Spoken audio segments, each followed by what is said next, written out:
Hello दोस्तों, अमर motivation for you channel में आपका स्वागत है। तो चलिए आज क्लास 10th की फिजिक्स स्टार्ट कर रहे हैं। पहला लेसन है फिजिक्स का, प्रकाश का परावर्तन तथा अपवर्तन। अब देखते हैं प्रकाश क्या है। प्रकाश एक प्रकार की ऊर्जा है जिसकी सहायता से हम वस्तुओं को देख सकते हैं। तो प्रकाश क्या है? प्रकाश एक ऊर्जा है जिसकी सहायता से हम वस्तुओं को देख सकते हैं। अब देखिए प्रकाश के गुण। प्रकाश के गुण क्या है? प्रकाश स्वयं अदृश्य होता है। प्रकाश स्वयं दिखता नहीं, किंतु इसकी उपस्थिति में वस्तुएं दिखाई देती है। प्रकाश सीधी रेखा में, प्रकाश सदैव सीधी रेखा में चलता है। प्रकाश विद्युत चुंबकीय तरंगों के रूप में चलता है। निर्वात में प्रकाश की चाल 3 × 10⁸ मीटर पर सेकंड होती है। प्रकाश का तरंग दैर्घ्य 3900 एंगस्ट्रॉम से 7800 एंगस्ट्रॉम तक होती है। अब देखते हैं प्रकाश का परावर्तन। प्रकाश का परावर्तन क्या है? प्रकाश का किसी चिकने तल से टकराकर उसी माध्यम में लौट आना प्रकाश का परावर्तन कहलाता है। ये मान लीजिए कोई आपका चिकना तल है, ये पॉलिश किया हुआ, इधर से अगर कोई प्रकाश आए और उसके बाद टकरा कर यह इसी माध्यम में वापस आ जाए तो यह घटना क्या कहलाएगी? प्रकाश का परावर्तन कहलाएगी। प्रकाश का परावर्तन, प्रकाश का परावर्तन कहलाएगी। अक्सर जैसे शीशे में जब सूर्य का प्रकाश पड़ता है तब आप देखते हैं कि इससे एक जो आँख में दिखाते हैं चकाचौंध लगती है। आप छोटे रहे होंगे तो देखे होंगे। अक्सर ये इसी के कारण होता है, प्रकाश का परावर्तन के कारण। जब शीशे पर प्रकाश की किरण पड़ती है तब प्रकाश की किरण का क्या होता है? परावर्तन होता है। यह उसी माध्यम में वापस लौट जाते हैं। यह घटना क्या कहलाता है? प्रकाश का परावर्तन। प्रकाश के परावर्तन के नियम क्या है? प्रकाश के परावर्तन के दो नियम होते हैं, आपतित किरण, परावर्तित किरण तथा अभिलंब। तीनों एक ही तल पे होते हैं। देखिए ये आपतित किरण, ये परावर्तित किरण और आपतन बिंदु, ये जो होता है आपतन बिंदु पर खींचा गया अभिलंब, ये अभिलंब तीनों एक ही तल पर होता है। अब देखिए ये एक अभिलंब है, इसे अभिलंब मान लेते हैं। इधर से मान लीजिए प्रकाश की किरण आई और इधर से ये चली गई, तो आपतित किरण, ये आपतित किरण, परावर्तित किरण, परावर्तित किरण और आपतन बिंदु। ये क्या है? आपतन बिंदु। आपतन बिंदु पर खींचा गया अभिलंब, ये जो खींचा गया अभिलंब तीनों एक ही तल पर होते हैं। यही परावर्तन का पहला नियम। दूसरा नियम क्या है? आपतन कोण परावर्तन कोण के बराबर होता है। आपतन कोण, जो आपतित किरण और अभिलंब के बीच कोण बनता है उसे आपतन कोण, और जो अभिलंब तथा परावर्तित किरण के बीच कोण बनता है उसे परावर्तन कोण कहते हैं। तो इसे बोलते हैं साइन आई बराबर साइन आर। ये आपतन कोण होता है, ये आपतन कोण और ये परावर्तन कोण। तो आपतन कोण परावर्तन कोण के सदैव बराबर होता है। यही दूसरा नियम है परावर्तन का। अब देखते हैं प्रतिबिंब। प्रतिबिंब क्या होता है? जब हम किसी दर्पण के सामने किसी वस्तु को रखते हैं तो दर्पण में उस वस्तु की आकृति बन जाती है। इस आकृति को वस्तु का प्रतिबिंब कहते हैं। जैसे कि जब आप शीशे में देखते हैं तो शीशे में आपका एक प्रतिबिंब बन जाता है, तो उसी को कहते हैं, जो आपका शीशे में एक आकृति बन जाती है, जैसे हम रहते हैं वैसे हमारी आकृति बन जाती है, तो उसी को प्रतिबिंब कहते हैं। अब देखिए प्रतिबिंब दो प्रकार के होते हैं। पहले वास्तविक प्रतिबिंब। वास्तविक प्रतिबिंब क्या होता है? यदि किसी बिंदु वस्तु से चलने वाली प्रकाश की किरणें दर्पण से परावर्तन के पश्चात किसी दूसरे बिंदु पर वास्तव में मिलती है तो इस दूसरे बिंदु पर बने प्रतिबिंब को वस्तु का वास्तविक प्रतिबिंब कहते हैं। अब फिर से ध्यान से पढ़िए इसे। यदि किसी बिंदु वस्तु से चलने वाली प्रकाश की किरणें दर्पण से परावर्तन के पश्चात किसी दूसरे बिंदु पर वास्तव में मिलती है तो इस दूसरे बिंदु पर बने प्रतिबिंब, जैसे ये मान लीजिए आपका कोई शीशा है, यहाँ पास कोई वस्तु रखी है, अगर इसका प्रतिबिंब यहाँ पास वास्तव में बनता हुआ दिखता है, वास्तव में बनता हुआ दिखता है, तो इसी को बोलते हैं वास्तविक प्रतिबिंब। इसी को बोलते हैं वास्तविक प्रतिबिंब। अब देखते हैं आगे, नोट देखिए। इस प्रतिबिंब को पर्दे पर प्राप्त किया जा सकता है। जो वास्तविक प्रतिबिंब होता है उसे आप पर्दे पर प्राप्त कर सकते हो। पर्दे पर आप क्या कर सकते हो? प्राप्त किया जा सकता है। अब आभासी प्रतिबिंब क्या है? यदि किसी बिंदु वस्तु से चलने वाली प्रकाश की किरणें दर्पण से परावर्तन के पश्चात किसी दूसरे बिंदु पर वास्तव में नहीं मिलती है तो इस बिंदु पर बने प्रतिबिंब को बिंदु का आभासी प्रतिबिंब कहते हैं। यही मान लीजिए आपका कोई बिंदु है, ये कोई बिंदु वस्तु है, अगर इससे जो प्रकाश की किरण चलने के बाद अगर दर्पण से इस दर्पण में अगर उसका वास्तविक प्रतिबिंब नहीं बनता, वास्तव में नहीं बनता प्रतिबिंब, तो इसी को बोलेंगे आभासी प्रतिबिंब। अगर वास्तव में बनता है तो वास्तविक प्रतिबिंब, अगर वास्तव में नहीं बनता तो आभासी प्रतिबिंब। और इसे याद रखिए, आभासी जो प्रतिबिंब होता है इस प्रतिबिंब को पर्दे पर नहीं लिया जा सकता, आभासी प्रतिबिंब को पर्दे पर नहीं लिया जा सकता। अब देखते हैं दर्पण। दर्पण क्या है? यदि किसी चिकने पारदर्शी माध्यम के एक पृष्ठ पर कलई करके दूसरे पृष्ठ को परावर्तक पृष्ठ बना दिया जाए तो यह निकाय दर्पण कहलाता है। दर्पण क्या होता है? मान लीजिए आपका कोई एक माध्यम है, माध्यम के एक तल पर पॉलिश कर दी जाए और दूसरा तल वो आपका क्या हो? परावर्तक तल हो। एक तल पालिशदार हो और दूसरा परावर्तक तल हो, तो ऐसे निकाय को, ऐसे वस्तु को आप क्या कहेंगे? दर्पण कहेंगे। अब देखिए, दर्पण को दो भागों में बांटा गया है। पहला समतल दर्पण। समतल दर्पण क्या होता है? ऐसे दर्पण जिनका परावर्तक तल समतल होता है उसे समतल दर्पण कहते हैं। जैसे कि शीशा आप देखते हैं वह एकदम समतल होता है, तो शीशा जो होता है वह समतल दर्पण होता है। शीशा समतल दर्पण होता है। समतल दर्पण का उपयोग हम प्रतिदिन अपना चेहरा देखने के लिए करते हैं। तो समतल दर्पण क्या होता है? जो हम लोग डेली उसमें अपना चेहरा देखते हैं वही कौन सा दर्पण होता है? समतल दर्पण। गोलीय दर्पण क्या है? किसी कांच के खोखले गोले को काटकर उसके पृष्ठ पर पॉलिश या कलई कर दी जाए तो प्राप्त दर्पण गोलीय दर्पण कहलाता है। किसी कांच के खोखले गोले को, ये मान लीजिए आपका कांच है, ये कोई कांच का गोला है, अगर इसको इतना काट दिया जाए, इतना मान लीजिए काट दिया जाए, इतना ये काट दिया जाए और इसके एक तल पर पॉलिश कर दी जाए, एक तल पर ये पॉलिश कर दी जाए और एक परावर्तक हो, ये मान लीजिए पॉलिशदार सतह हो गई और ये परावर्तक सतह। तो ऐसे दर्पण को क्या कहेंगे? गोलीय दर्पण। अब देखिए, गोलीय दर्पण किसी कांच के खोखले, ये कोई कांच का खोखला गोला का काटा हुआ वह भाग होता है जिसके एक तल पर पॉलिश की होती है और दूसरा तक परावर्तक तल होता है, परावर्तक सतह होती है या परावर्तक पृष्ठ, आप कुछ भी कह सकते हैं। परावर्तक तल भी बोल सकते हैं, परावर्तक पृष्ठ भी बोल सकते हैं या सतह भी कह सकते हैं।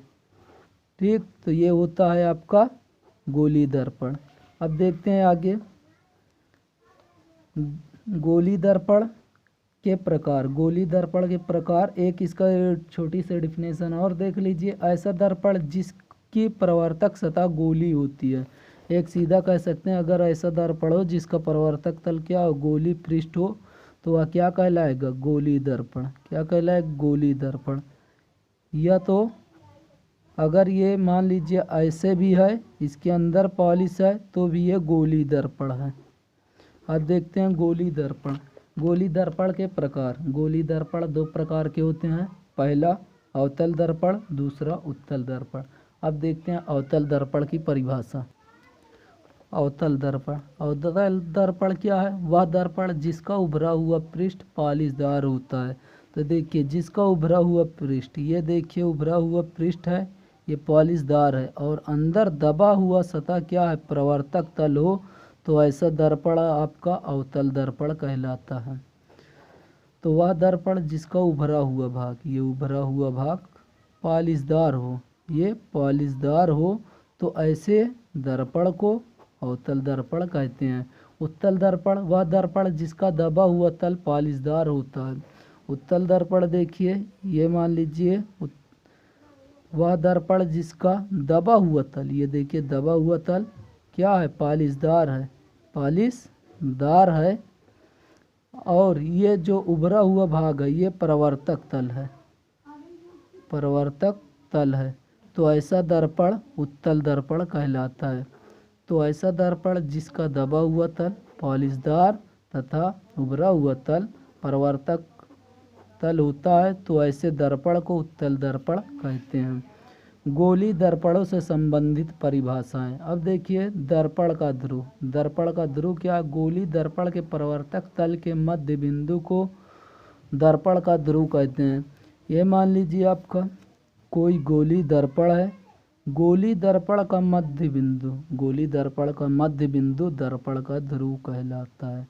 गोली दर्पण का मध्य बिंदु, गोली दर्पण का मध्य बिंदु उसका ध्रुव कहलाता है। ये गोली दर्पण जितना होगा इसका बीच का जो बिंदु होगा, मध्य का बिंदु दर्पण का ध्रुव कहलाता है। अब आगे देखते हैं वक्रता केंद्र। वक्रता केंद्र क्या है? उस गोले के केंद्र का जिसका दर्पण एक भाग होता है, दर्पण का वक्रता केंद्र कहलाता है। अब देखिए मान लीजिए ये आपका दर्पण ये है, ये कोई कांच का गोला है, कांच का गोला का ये मान लीजिए आधा भाग ये आपका दर्पण है, ठीक है।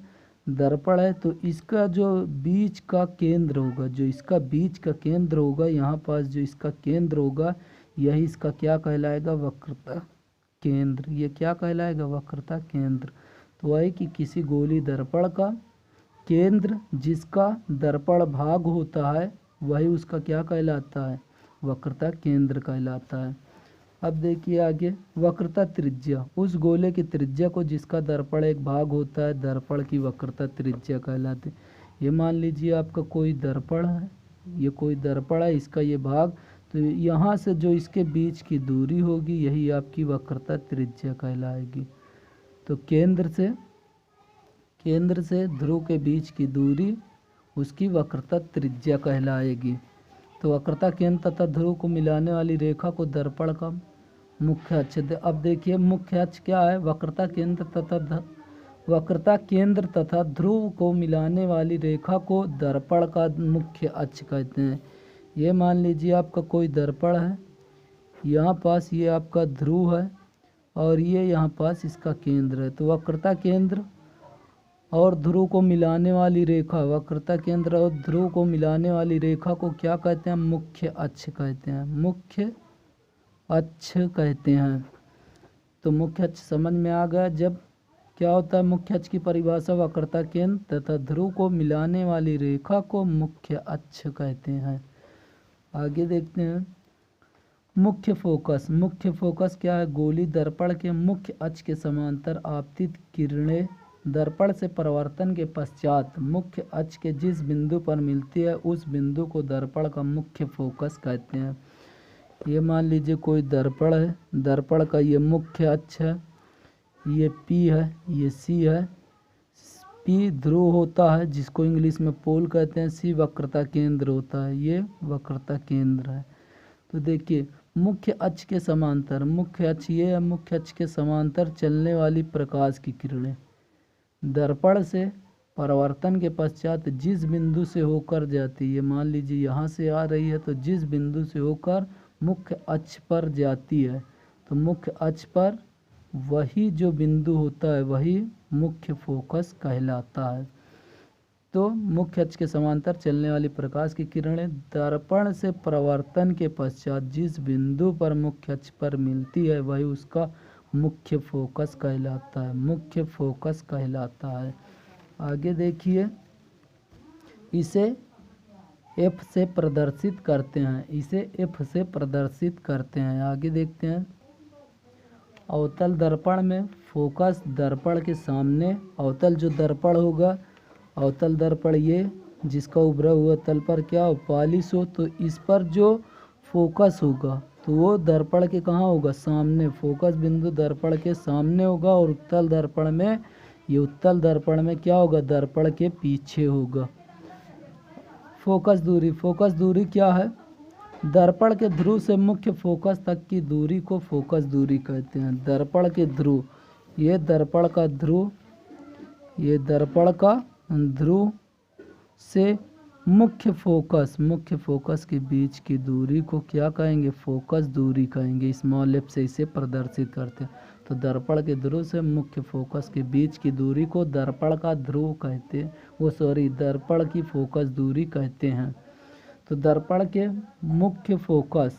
मुख्य फोकस तथा दर्पण के ध्रुव के बीच की दूरी को फोकस दूरी कहते हैं।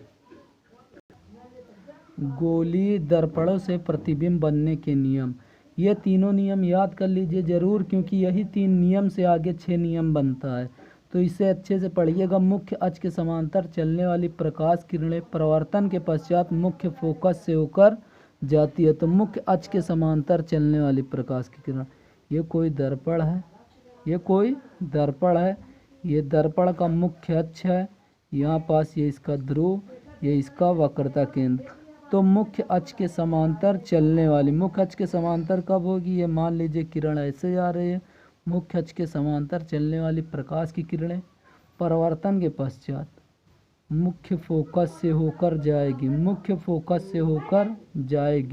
तो ये देखिए मुख्य फोकस से होकर जाएगी। पहला नियम ये हो गया। दूसरा नियम देखिए, मुख्य फोकस में से जाने वाली प्रकाश किरण परावर्तन के पश्चात मुख्य अक्ष के समांतर हो जाती है। देखिए पहला क्या है, मुख्य अक्ष के समांतर चलने वाली प्रकाश की किरण मुख्य फोकस से होकर जाएगी। लेकिन जब दूसरी जो प्रकाश की किरण है, दूसरी अगर मान लीजिए प्रकाश की किरण अब कहाँ से जाती है, मुख्य फोकस से होकर जाए, कहाँ से होकर जाए, मुख्य फोकस से अगर होकर जाएगी तो वह मुख्य अक्ष के समांतर हो जाएगी।